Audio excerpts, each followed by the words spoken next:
Let's see how to upgrade Power BI. First off, we want to open Power BI. And as you can see right here, we have our Power BI ready.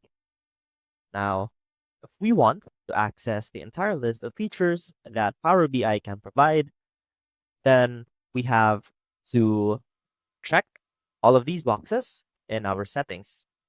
So first, click on the File tab, and from here, click on Options and Settings, click on Options, and wait for this window pop up. Now from here, click on Preview Features, and from here, simply select the features that you want to use if you want to upgrade your Power BI. And once you're done with that, simply click on OK, and that should show up in Power BI. I hope this helped, and I will see you soon.